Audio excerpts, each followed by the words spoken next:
Hey everyone, welcome to the Scaling SaaS podcast brought to you by Zeno Digital Consulting Group. I'm your host, Brad Kavanaugh. Each week, we sit down with SaaS leaders driving growth, innovation, and customer success with one goal to uncover what's really working so you can scale smarter. Today's guest is Noman Siddiq, founder and CEO of CloudLead, a company that helps global brands like FedEx and Evans Transportation equip their sales teams with accurate data and skilled human intelligence. We'll be exploring how CloudLead combines people, data, and AI to transform the way sales teams operate. Noman, welcome to the show. Thank you, Brad, for having me on the show. And it's an absolutely an honor to be on the show. Oh, it's my honor. I've been really interested in CloudLead, and it's the combination of kind of the data and the human element. I really Mhm. want to get into, but just to in our previous conversation, if I remember correctly, you kind of switched between Toronto and Karachi. Is that right? Do I remember that correctly? That's right, yes. So I live on a hybrid model. So I spend my summers in Toronto and my winters in Karachi. Yes. Where are you now? Are you in Karachi because it's getting close to winter? Yes, I'm in Karachi right now and gearing up for my travel plans because I have to attend a couple of conferences in Berlin next month and then in London until December. And then I'll come back to Nice. Karachi and then, yeah. How do you balance those time zones? I mean, those are different time zones. So I have multiple clocks in my office. We have about five different time zones and we operate throughout all the time zones. I personally prefer working between, I would say, 4 p.m. to 1 a.m. at night in Karachi, which caters to three different time zones for me. So that sort of helps. Yeah, definitely got it. I remember I spent a few weeks in Australia, and so I would get up Hmm. like really early, and to get kind of the tail end of the work, get most of the day. But then we would have the day with my family and my kids. We'd have most of the day to go explore because I'd already done the work basically while they were sleeping. So, uh, Absolutely. yeah. Well, cool. Let's dive into what you've built and what you're building. So, for those of our listeners that don't know Cloud Lead, like what's the elevator pitch? What problem are you solving for your clients? So we're not solving any unusual problem. The problem still that modern sales and marketing teams face is data decay, which is something that has been there, and I think it will be there until um, there's a solid solution that comes out in the market that cleans the data in real time. So what we do basically is we don't have any functional, I would say, UI where we showcase the data that we have to our customers. We have a database of 900 million contacts, which our team has access to. So every time we have a new customer request that comes in, we use that data using AI agents to find out the contacts and the companies that fall in the parameters of the ICP defined by our customers. Once the system has identified those leads, prospect data, it goes to our team for real time verification. We have about 120 people working for us in Pakistan and India who call each lead that we identify in the system to validate the information. So maybe let's say if we have your name coming up into our system, we'll call the number that we have already in our system to make sure that the information is 100% accurate. Maybe let's say you have been promoted within the same company. You're not as a hypothetically speaking, let's say you're not the sales director anymore and you're the head of sales, or maybe let's say chief revenue officer. So we validate the information that we have on file to make sure the data that we deliver to our customers is at least 99% accurate because the entire messaging depends upon the data. Yeah, you jumped to one of my follow up questions because that was one of the topics that I really wanted to jump in. Is that data plus human synergy, right? So the Okay. whole pitch is that you blend technology with human Hmm. expertise. So from your client's perspective, they don't necessarily see that, right? It's more of just that's a is that a explain how what does that look like for a client? I'm assuming they wouldn't see the human Hmm. interaction. It's more of just the way that you validate the data, but tell me how I'm wrong there. Is there more to it Hmm. than that? Okay. So the customers that we have do not see um the technology part that we use. So we have equipped our team with functional AI agents, I would say. AI, each rep that we have has access to AI agents, has access to AI calling tools that allows us to speed up the entire process. So what we do is basically the research team is equipped with different kind of tools, not necessarily just AI tools, but maybe different tools out there that sort of help us bring efficiency to the entire process. And on top of that, now that we have access to AI, access to Chat GPT or OpenAI, which has sort of helped us streamline the process. Now, this time when I came back to Karachi, I found out that we have access to DeepSeek. Back in Toronto, I think DeepSeek does not work, and DeepSeek is completely free. I was surprised. My entire team is so they have built a system, and they're using DeepSeek to identify real-time information on companies that's not in our database. And the integration was so seamless. I was so confused when I came in because the processes before I left for Toronto were completely different. And they did this completely on their own.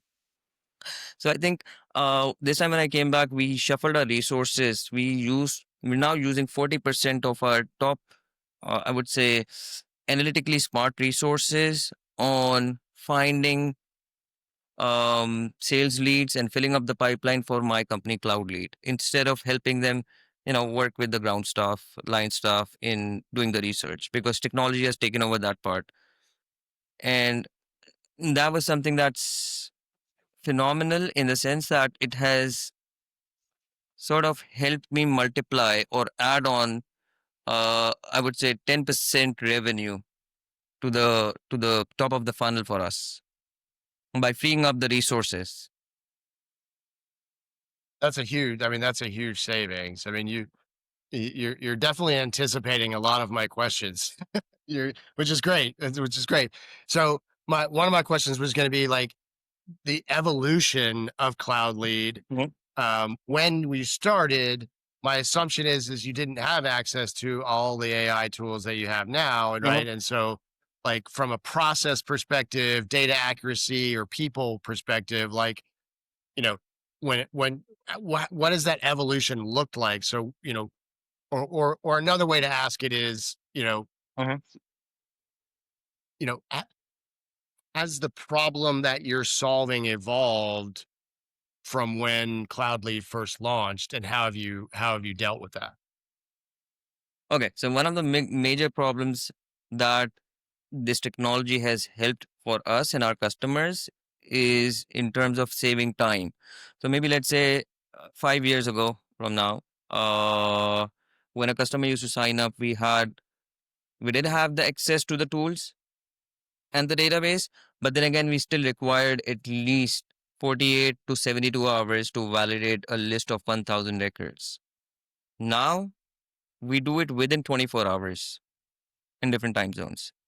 And we've helped our clients cut down the time. So let's say if somebody in the US or if somebody in the Australia gives us a list of maybe let's say 2,000 prospects, we can turn it around using technology within 24 hours instead of waiting for 72 hours. And before our customers wake up, they have the information in their system, which is the best part. And so is it when you say it has the data or the information in their system, so you connect in via Mhm. APIs to the customer's what CRM? CRM system. That's right. Yes. So we connect it directly to the CRM system via API, or in some cases we have maybe let's say we have a certified HubSpot consultant at CloudLead, and then a Salesforce consultant. So some of our consultants do have access to the CRM systems because we're a part of the process, right? So when we provide them with data, we also help them clean up their CRM system and organize the information they already have. So usually it goes either through the consultants that we have that we rent out to our customers, or we directly push the data via API to their systems. You Yeah. can enrich existing data.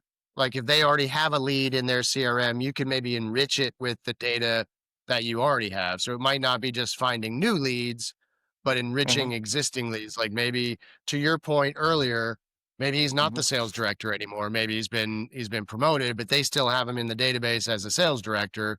So Yeah. you can improve their data, not just add to their data. Absolutely. So in this case, we do an if and but theory. So maybe let's say if the person has left the job or has been promoted from sales director to the CRO, we improve the data by cleaning it and updating the information for the CRO. And we also add the sales director as a replacement title. Uh, in the but theory, let's say if the person has left the job and moved to another company, what we do is we enrich the current company they have in the CRM system with the new sales director or the chief revenue officer. And for the person who left the job and moved on to another company, we for that contact enrich that contact with the new company that he went to or she went to. Does that make sense? Yeah. No, absolutely. That's incredible. I think you mentioned in our last chat that you don't Mhm. technically compete with the bigger database companies, you complement them, if I Mhm. remember correctly. Unpack that Yes. a bit. Interested to know a little bit more about that. What does that mean?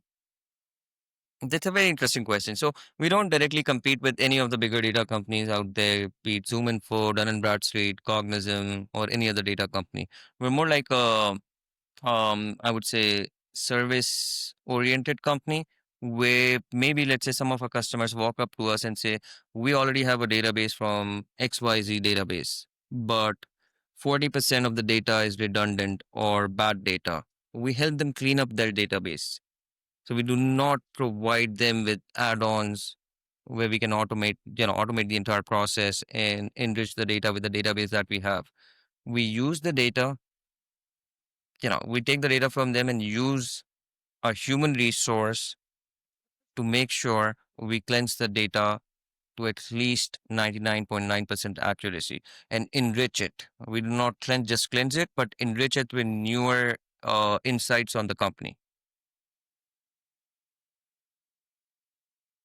So they may have already a Zoom Info subscription or a Dun and Bradstreet Hmm. subscription, so they've got a lot of data. But to your point, maybe Hmm. there's some duplication. There's always duplication. This is Yes. data integrity is like always the biggest challenge. I mean, that's what we found. Like, when we go to do any sort of implementation or integration of some AI tools and things like that, and we need data, Yep. and we look at the data and we're like, "Ooh, we need to clean this up a little bit," right? There's lots and lots of Mhm. missing fields, duplication, things like that. So even though they might have a subscription to another big database, it might not be as clean as they would like, and you can help fix that.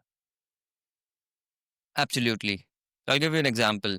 I have personally worked with bigger database companies in the past. Before I started this company, I helped them scale their team from 5 to, I would say, 350 people here in Karachi. And we used to roll out somewhere close to 500 numbers on a daily basis per rep, where our job was to just call out each number and validate the information provided to us from that database. So, and significantly, when I was at that working for that company, the feedback that I got from them for a good 5 years that I used to work for them was that it improved their customer relationships and helped them increase the revenue directly by 60 to 65% with the help of data cleansing project that I managed for them. Those are big numbers. That's a big number. One other client that we have, I met him in Toronto back in 2023. He's from Boston, Massachusetts. We provided him with a list of, I would say, somewhere close to 22,000 prospects based on the ICP before they moved to automated databases. And the guy Vishal honestly told me that they made about $7 to $8 million in revenue from that list alone. And he wanted to come back to us, but then again, there was the entire hierarchy that he had to bypass before signing up with us again. But then again, now what we do for them is we cleanse the data they already are acquiring from big databases. We just use a human resource for them to cleanse the database and make sure that it's functional for them.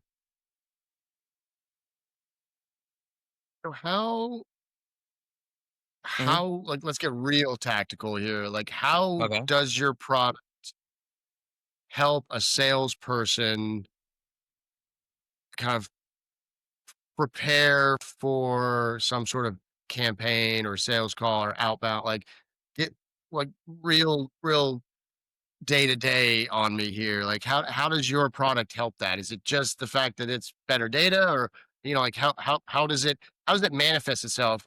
If I'm getting it right, and maybe just not to answer the question that I'm asking you, but um, Hmm. the data is still in their system. Hmm. Anyway, I'll let you answer the question. How did like tactically, like what does that look like? So fundamentally, uh, I've been an SDR once. I've been a salesperson when I started my job as a career. Um, my job was to validate. My job was to close and set up appointments for my customer and for the company that I used to work for. My job was not to validate the information or you know spend time to find out what percentage of the data is accurate. So fundamentally, what we do is we help cut down the time that is being wasted on chasing bad numbers. That's one of the most important aspects where we integrate ourselves in the process. Number one. Number two, we optimize the data that we have using different channels. Like I said, so maybe let's say if you are more active on LinkedIn or X or Reddit, we identify social channels where you post the most and the topics that you write the most about. So let's say AI or um, AI in sales is something that you've been writing the most about. We'll take notes on that and we'll notify the SDR that this is the topic Brad loves to speak about. And you can probably pick up a conversation using this as a top to start off with. And then we score the lead based on the ICP. So maybe let's say if we have a defined ICP of given by our customers on certain parameters, we score the lead based on the ICP, and leads that turn out to be 85%, 85 and above in the scoring system, we forward it to the SDR for an immediate what you may call it response, meaning they should come in and they call them as soon as possible. If the lead turns out to be 70% or less, we put them in the cadence where we start nurturing the lead for using educational content that goes out from the CRM system. If the lead falls under 40%, we treat it as a lead that's not fitting into our ICP right now, but we try to integrate those leads into the system maybe 6 months down the lane when it starts fitting into this ICP. Does that make sense? Yeah, and yeah, and you do all of that offline. How does the sales rep see that score? So we populate the score in the CRM system. So let's say we Okay. have access to HubSpot. We take notes, we populate the information in the CRM system, and then assign it to the relevant SDR or salesperson working on those certain leads. So when we get the data, we have a process where we collect the data from our customers by names of the SDRs. So we know when we push the data out to the CRM system, it directly goes to the specific SDR that is going to work on those leads. So if they're assigned like territory based, like the sales Yes. rep might be the Northeast person, so all the leads from Mhm, the Northeast, you know that. So those are all assigned to that person. So that's the communication that you know that that's done by mhm. Bob because he's the Northeast rep. Yes, precisely. Yes, exactly. Well, I didn't realize, because again, I was just thinking kind of data enrichment, which is good, right? Because your first point is, I mean, it's a huge. I was a salesperson as well early in my career, and calling and I mean, I started my sales career literally calling through a phone book, like a physical phone book, Yep. calling business. Um, But, when you run into bad numbers, I mean, it's just an absolute waste of time, right? So that is the direction that makes total sense to me. I didn't realize you were processing the data in a way that would then provide a score or compare it to the ICP or anything. So all of that's done offline and then shown Yes. or routed differently, internally within the client's sales process. That's right. Yes. So we become a part of the process.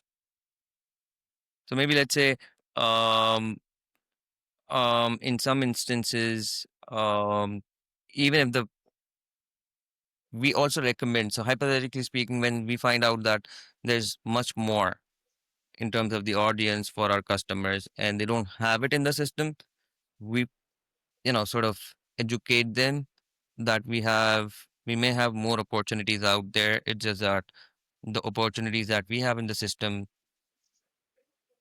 are not enough. So maybe let's say if Bob has from Northeast, we're working on certain specific area zip codes, and there are more zip codes out there that have relevant customers or audiences out there that might be potentially interested in the product or service our customers are selling. We recommend them to expand on those zip codes or new territories that will 6 months down the lane or maybe 1 year down the lane be a part of the process where they will be, sort of, they might end up converting into paid customers for them. Yeah, that's very interesting.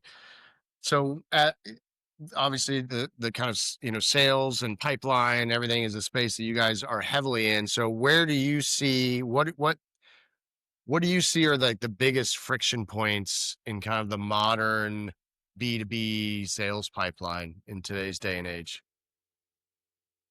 Um, to be honest, I think this is the best time to be in this space because the Okay. number of tools that are coming out, they are here to help us. And back in the day when I started off, we used to rely a lot on manual processes, and a lot of my work used to be human labor intensive work. So technology has helped us sort of streamline the processes. I don't see there's any friction from an operational point of view for me as a company. But what I see is as we grow, the space is so huge and there's a lot of competition out there coming in every day as we speak. So it is becoming challenging in terms of sales and marketing efforts to win a prospect or close a lead. The conversion rate sort of has gone down because the customers now have a lot of choice that they have to skim through. Yeah, I mean, do you think it's because I agree with you, obviously, the amount of technology that's out there today is, dramatically better than what we had, even just 5 years ago. Um, Yep. but as far as, like, the toughest part, I mean, you're Mhm, wait, we can find the right leads, we can mhm, find decision makers. Is it still, like, does it now boiling down to just more human interaction, right? It's like, yeah, we can get you all this data, but mhm. you as a salesperson still has to learn the sales trade, the art and the science behind sales, and you still got to convert those leads, right? That's still the linchpin of all this, right? It's not just a data game. It's not. It's not. I think sales is, from my experience, what I've learned is sales is an emotional process, right? A lot of emotions are involved when it comes to selling. I would say from the buyer side as well, and from the seller side. From the seller side, if I'm to sell you something, there's a lot of fear at stake for me. Fear that comes in, anxieties that, and there's a lot of pressure that what if I don't close this lead? And if I'm unable to create some sort of excitement in the buyer's perspective that this is how my product or service is going to help you add value in the entire process, then I fail as a sales person. So I think the onus of the data, of, I mean, sales does not directly or indirectly lie on the data, be it from any data company. I think it also lies on the salesperson because at the end of the day, those guys have to use the numbers to make it happen for the company. Yeah. Do you guys integrate with like the Apollos of the world? And then, we've used Instantly a lot. We found a lot of Mhm. success with Instantly. We like that. Yep. Um, you guys integrate with those? How do you integrate with those tools, or do you? So we don't integrate with those tools, but we heavily rely on those tools. We use Reply, we use Gong, we use Instantly, we use Woodpecker, and we use one more tool for different clients. Mhm. So how would you use Instantly? I mean, are you helping them with their outbound as well, or just from a Yes. from a from a tag data management? So some of our customers want maybe let's say startups. They don't have enough human resource or they don't want to hire human resource in-house as of now because they don't want to, sort of babysit anymore new hirees. So they rent a resource from us when they buy the data. They define the processes. They tell us this is what we can do. This is the content. If we can tweak it, that's fine. If we cannot, we work on A/B testing. We find the data from them. We upload the data in Instantly or Reply or Gong, whichever tool that we use, and we initiate the first outbound process. And we warm the domains up. We buy multiple domains for them. We warm the domains up. We start sending out the emails and uh, we measure the we measure the the KPIs through the click through rate. So maybe let's say if you find out that one person has opened up the email 8 or 10 times but hasn't replied back to us, we push that lead to the CRM system as a lead that might potentially be interested, but maybe this is not just the right time. And whatever warm leads come in with a confirmed yes reply, we populate in the CRM system and assign it to the SDR to call right away.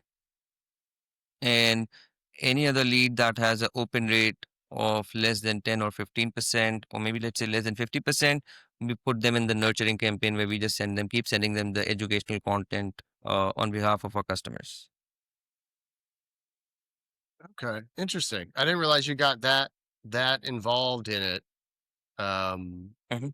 uh, from that perspective, it was more than just you're providing more than just a database, right? You are providing outbound services and things like that.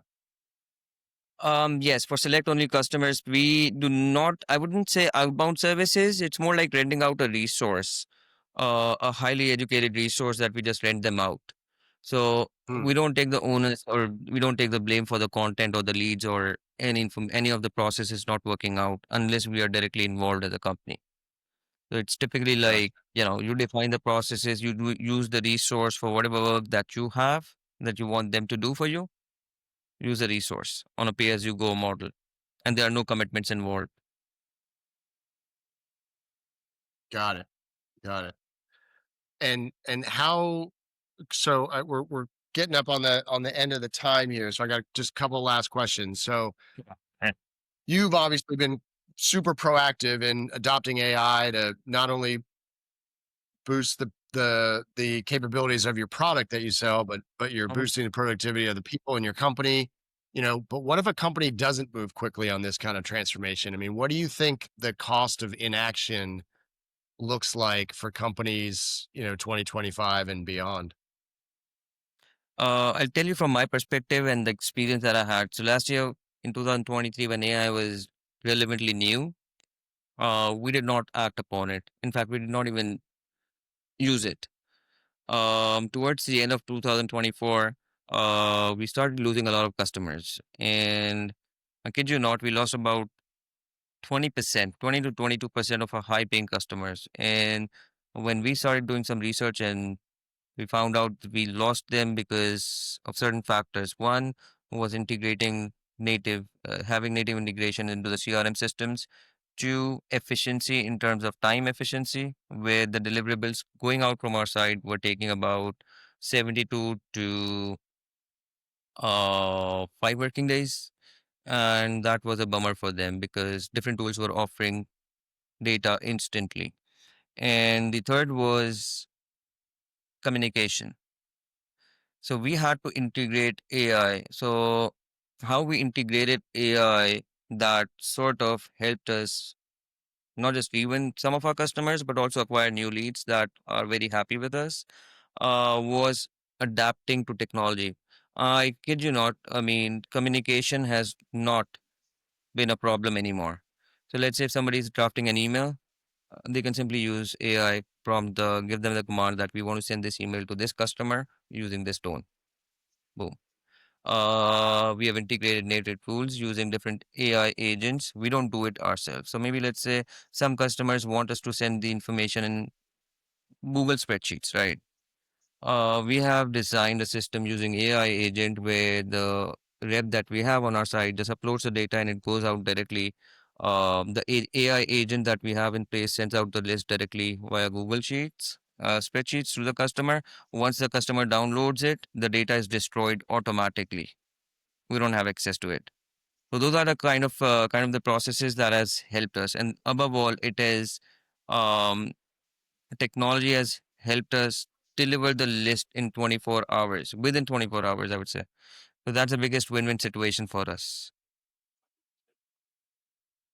Yeah. No, that's and I mean, so I mean, I feel like if companies are not doing those types of things or experimenting with how these workflows can be built, and I mean, it just they're gonna get left behind. Like, I mean, it's just it's moving so rapidly.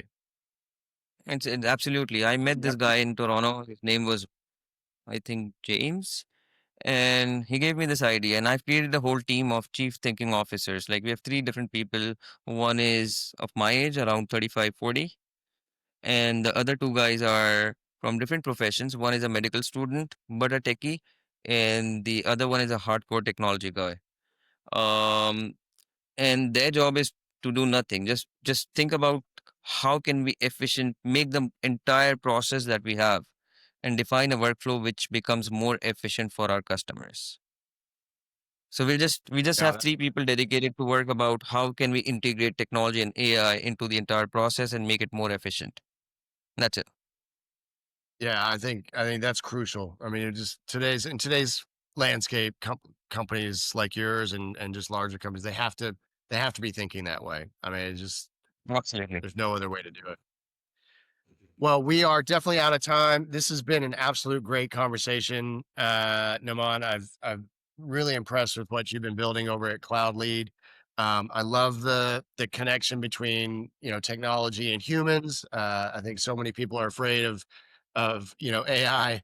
It's going to take all the jobs, but or is it really just going to be a intensely productive tool that all now the humans are going to be using? And I think you're showing that there's still a place for human interaction in an AI future. um so I love that. So to learn more about Noman and CloudLead, it's cloudlead.co, I think. Is that right? Mhm. That's right. Yes. And then if you want to connect with Noman on LinkedIn, I'm sure you wouldn't mind. And if you've enjoyed today's episode, please subscribe, share it with someone who's building or scaling SaaS, and to help them out. So Noman, I really appreciate you being here. Thanks for being on the show. Thank you so much, Brad, for having me on the show. It was lovely speaking to you again. Wonderful.